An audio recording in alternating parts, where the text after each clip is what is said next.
Vamos abrir a palavra de Deus em Atos, capítulo 16. Atos 16, de 6 a 10. E percorrendo a região frígio-gálata, tendo sido impedidos pelo Espírito Santo de pregar a palavra na Ásia, defrontando Mísia, tentavam ir para Bitínia, mas o Espírito de Jesus não o permitiu. E tendo contornado Mísia, desceram a Troade. À noite, sobreveio a Paulo uma visão, na qual um varão macedônio estava em pé e lhe rogava, dizendo: passa Macedônia e ajuda-nos. Assim que teve a visão, imediatamente procuramos partir para aquele destino, concluindo que Deus nos havia chamado para lhes anunciar o Evangelho. Vamos orar mais uma vez? Pai Santo, nós te louvamos, nós te adoramos e te agradecemos pela tua santa palavra, ó Pai, que tem nos ensinado sobre o Senhor, que tem nos exortado, que tem nos confrontado, que tem nos mostrado a tua vontade, os caminhos que devemos trilhar. Mais uma vez nesta manhã, com a tua santa palavra diante dos nossos olhos, palavra que é eterna, que não volta vazia, que é poderosa para transformar o nosso coração. Nós pedimos que o Senhor fale conosco, que o Senhor use o limitado sacerdote externo, ó Pai, que é limitado, que é pecador, acima das suas capacidades, e que o Senhor use também o ministro interno, que é o teu Santo Espírito, que é aquele que aplica a tua palavra, que abre os olhos, que transforma corações. Opera, Pai, poderosamente nos corações nesta manhã, levando salvação, regeneração, santificação ao teu povo. É o que nós pedimos humildemente e em nome de Jesus. Amém. Meus irmãos, todos nós sabemos, ou deveríamos saber, que quanto mais uma criança ouve a palavra não na sua vida, mais ela vai estar pronta para o mundo, para os nãos do mundo, para as decepções do mundo. E de modo semelhante, quanto mais uma criança deixa de ouvir não, quanto mais uma criança é acostumada a receber tudo o que quer, mais dificuldades ela vai ter na vida, de se submeter a um chefe, de passar pelos problemas normais da vida adulta. Alguns adultos entram nesta fase da vida, de fato amadurecidos, sabendo receber não, seja não de homens ou não de Deus. Mas, de modo triste, alguns adultos, cronologicamente falando, entram na vida adulta como crianças mimadas. E quando Deus diz um não, se desesperam, se revoltam, deixam de ir à igreja, ou recebem um não do mundo, pedem as contas, deixam de participar, criam manifestações revoltosas. Essa é a questão desta manhã que esse texto nos ajuda a pensar. Como tem sido a nossa reação diante dos nãos de Deus? Quando Deus diz não para você, como tem sido a tua reação? E quando Deus diz sim, qual é a tua reação? O texto de hoje é muito especial para nós tentarmos aprender esta lição que a Escritura nos dá. Qual deve ser a nossa reação à direção de Deus, ao direcionamento de Deus? Quando Ele fala não, o que nós devemos fazer? E quando Ele fala sim, o que nós devemos fazer? Primeiro então, quando Deus fala não, a nossa atitude deve ser de submissão. Quando Deus fala não, submissão. Submissão. O texto começa dizendo que percorrendo a região frígio-gálata, tendo sido impedidos pelo Espírito Santo de pregar a palavra na Ásia, e o texto continua, aqui está falando de Paulo, Silas. Você se lembra que as equipes se dividiram, né? Barnabé e Marcos, Paulo e Silas, e Timóteo. Timóteo, como nós vimos domingo passado, agora está junto. Timóteo, vocês se lembram? Aquele jovem que desde a sua talvez adolescência e juventude, demonstrou tantos frutos, né, de conversão, de testemunho, e Paulo trouxe para trabalhar. Então estão os três aqui. Tem mais um que vai aparecer daqui a pouco, mas estão aqui, Paulo, Silas e Timóteo. Trabalhando, eles trabalham nas igrejas do sul da Galácia, e então, naquela visão de levar o evangelho para todo o mundo, obedecendo a ordem de Cristo, eles estão de olho agora na Ásia, eles estão pensando em ir para a Ásia para pregar o evangelho. Este era o plano deles, mas não era o plano de Deus. Deus os impediu de ir para a Ásia, Deus os impediu. O texto diz, tendo sido impedidos pelo Espírito Santo de pregar a palavra na Ásia. Deus não queria isso ainda. Isso era uma coisa justa? É claro que era, mas não era o plano de Deus. Deus tinha outros planos. E por isso Deus os impediu. Nós temos aqui o primeiro não de Deus. O texto vai mostrar 2 nãos e 2 sims. 2 nãos e 2 sims. O primeiro não está aqui. Eles queriam ir pregar o evangelho na Ásia.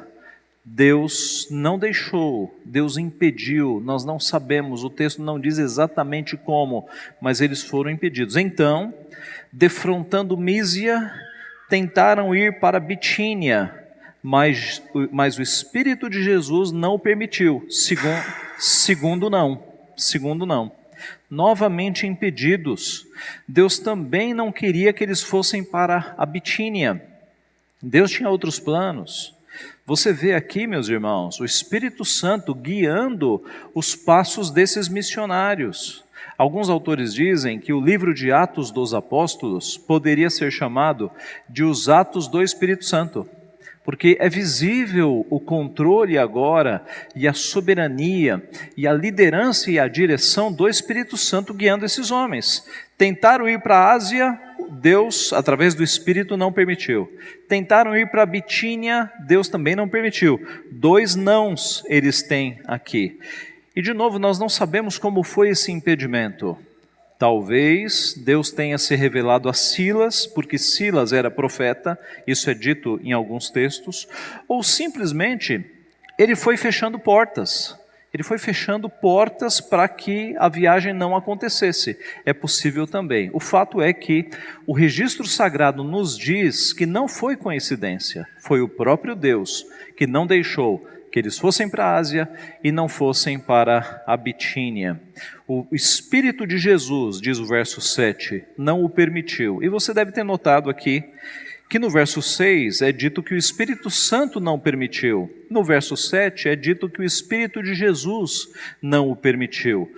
Na verdade, tudo é trindade. Pai, Filho e Espírito Santo, é o mesmo Deus. Mas Lucas faz questão de mencionar o Espírito de Jesus, porque isso é um aspecto que aponta para a obra de Cristo por meio do Espírito. Em outras palavras, o Espírito Santo é o executivo da trindade. Quando o Espírito Santo faz algo, ele não está fazendo independente da trindade.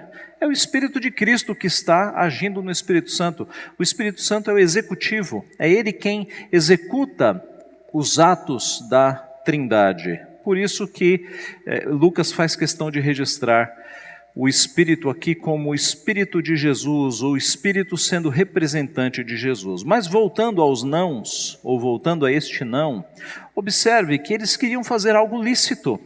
Eles não estavam querendo quebrar nenhum mandamento, eles estavam querendo evangelizar. Ásia Menor, não. Bitínia, não. Deus simplesmente impediu. Isso nos traz uma lição. Algumas vezes na vida, você pode querer fazer algo lícito, que não quebra nenhum mandamento, que é permitido, e você pode ouvir um não de Deus. Por quê? Porque Deus tem outros planos. Porque a tua vida não é um encontro de decisões próprias e de acasos do destino. A tua vida está escrita. Cada um dos teus dias foi escrito e determinado quando nenhum deles havia ainda. Salmo 139. E por vezes você quer ir para algum caminho que Deus não escreveu, você não vai conseguir. É claro que você não sabe o que Deus escreveu. Então a ti compete obedecer ao Senhor e avançar. Mas quando ele disser por aqui não, não fique revoltado, mesmo que seja uma coisa lícita, porque Deus está dirigindo a tua vida. E Deus tem os seus planos. E os seus planos, acredite, são melhores do que se você tivesse planejado. Pode ter certeza. Deus é mais sábio do que você. Deus faz todas as coisas cooperarem para o bem daqueles que amam a Ele, para o bem dos seus filhos. Pode ser um emprego, aquele emprego que você olha e fala, puxa, ótimo, não vou quebrar nenhum mandamento, salário bom, perto de casa, convênio para a família, tudo certinho. E Deus diz não. Por quê? Porque Ele tem outros planos. Pode ser que Ele queira que você vá para um emprego pior, para você ser trabalhado, para você aprender a viver com um salário menor, para não confiar nas riquezas. Talvez, para que lá, talvez Deus tenha um eleito do Senhor lá, que vai ser evangelizado por você, que vai observar o teu testemunho. Nós não sabemos. O fato é que quando Deus disser não, entenda que Deus tem o melhor para a tua vida, que você deve se submeter, porque Deus sabe o que está fazendo. Não se submeter é dizer, Deus não sabe o que está fazendo lá em cima. Eu faria melhor. Veja a arrogância, veja a soberba em não aceitar os planos de Deus. Confie, descanse. Deus sabe exatamente o que está fazendo com a tua vida. E Ele está fazendo de modo perfeito. No final, quando a obra inteira estiver completa, na glória, você vai perceber que Ele fez o melhor. E você vai louvar o nome dEle e vai adorá-lo, porque Ele fez o melhor para a tua vida. Pode ser um relacionamento, solteiros, um namorado, uma namorada. Na tua visão é o perfeito, é a perfeita, é crente, é educado, trabalhador.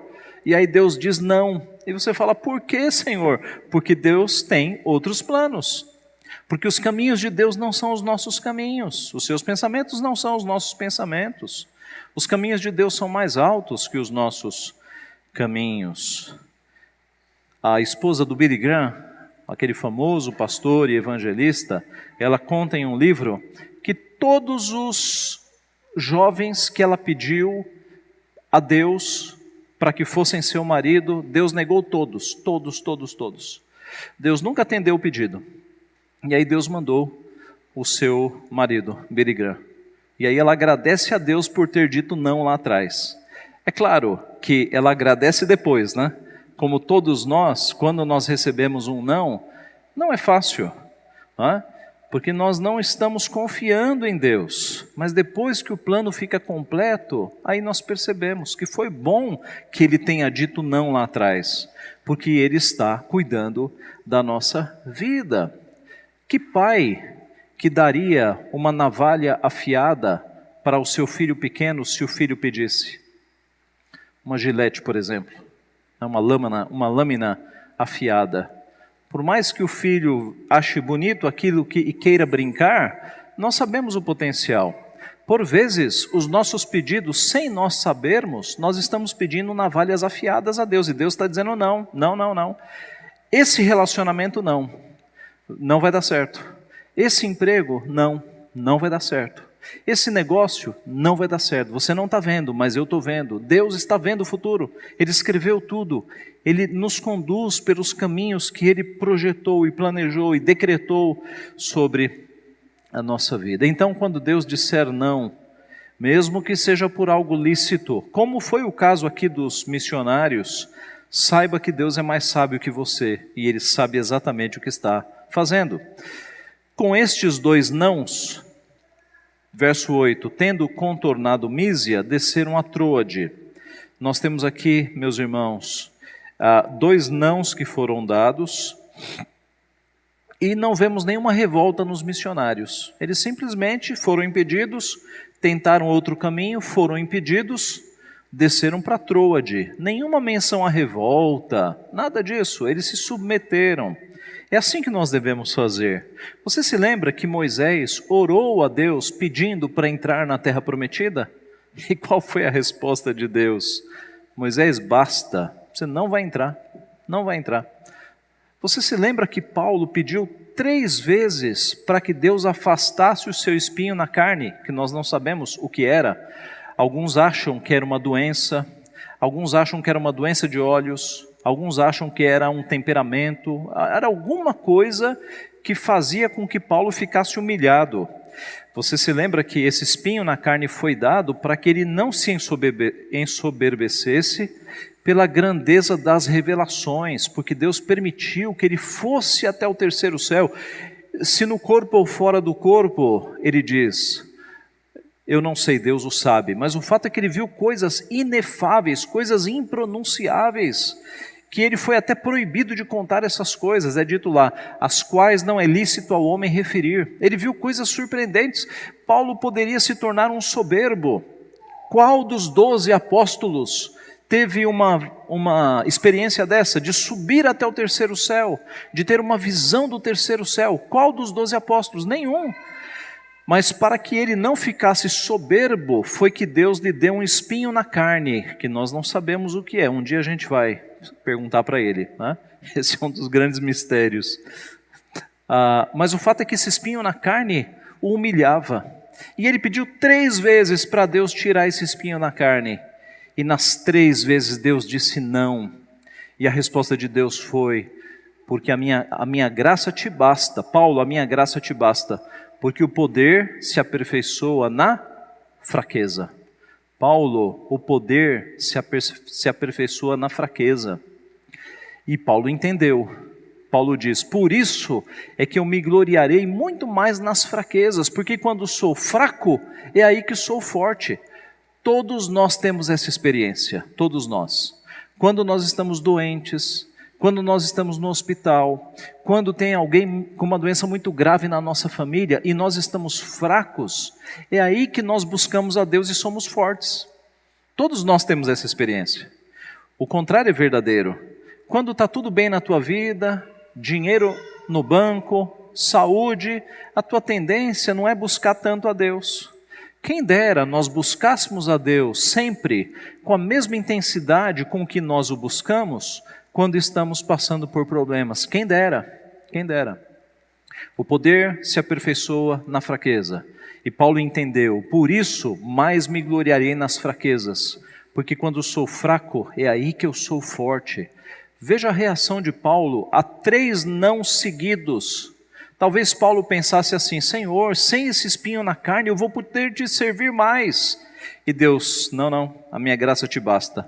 O poder se aperfeiçoa na fraqueza. Assim, quando você receber um não se revolte contra Deus.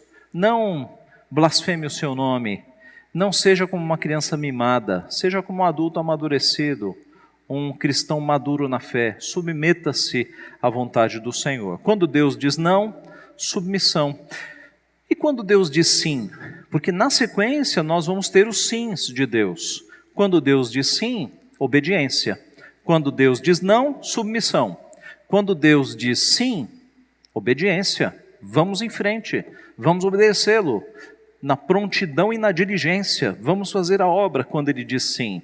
O verso 9 diz, à noite sobreveio a Paulo uma visão, na qual um varão macedônio estava em pé e lhe rogava dizendo, passa a Macedônia e ajuda-nos. Opa, aqui abriu um caminho, aqui é Deus dando o seu sim, né? Foi Deus que mandou essa visão.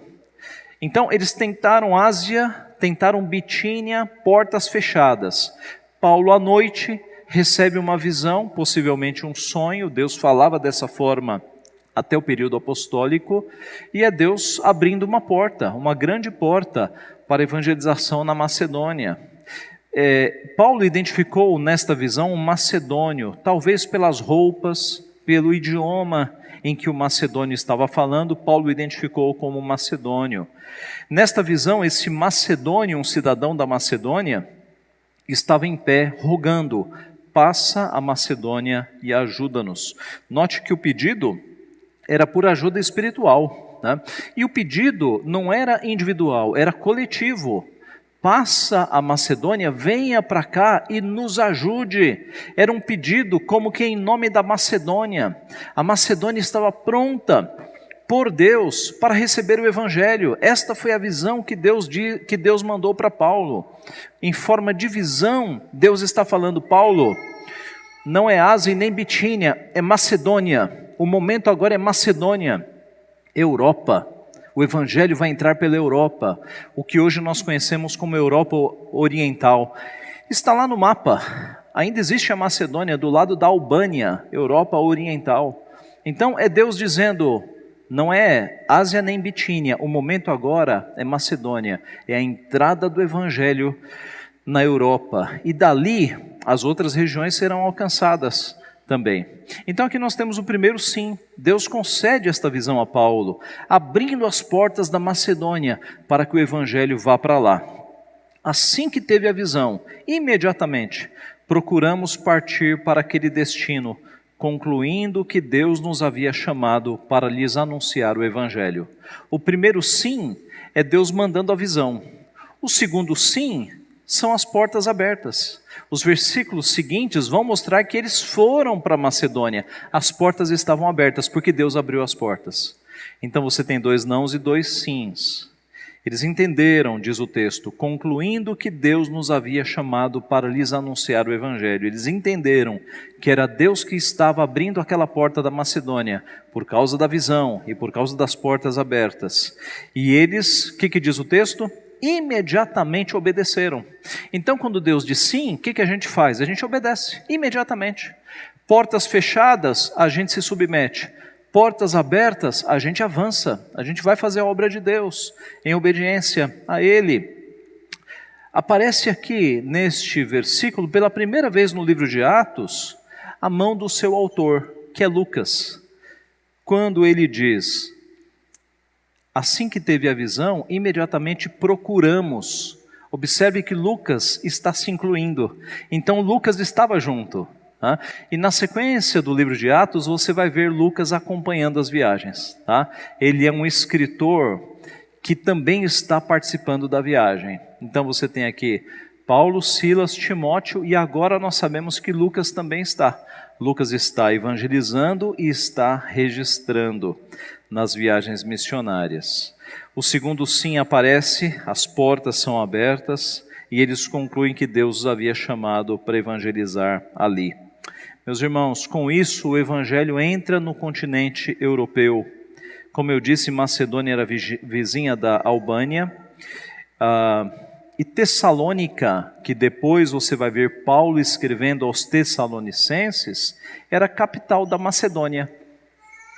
Os Tessalonicenses estavam na Macedônia, capital da Macedônia. Veja que o Evangelho vai para lá mesmo, e uma igreja nasce ali na Macedônia, na capital Tessalônica. O plano de Deus naquele momento não era a Ásia, mas era a Europa. Meus irmãos, o coração do homem pode fazer planos, mas a resposta certa dos lábios vem do Senhor. Nós podemos fazer planos. Os missionários tinham planos muito bons de evangelização, mas a resposta certa veio do Senhor.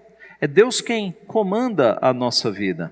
A história da igreja nos dá alguns exemplos de Deus guiando missionários, aliás, fechando portas e abrindo portas. Livingstone tentou ir para a China, mas Deus o enviou para a África. Ele queria a China. Deus fechou a porta, abriu a porta da África. William Carey queria ir para a Polinésia. Deus o mandou para a Índia. Judson foi primeiro para a Índia e só depois foi para a Birmânia.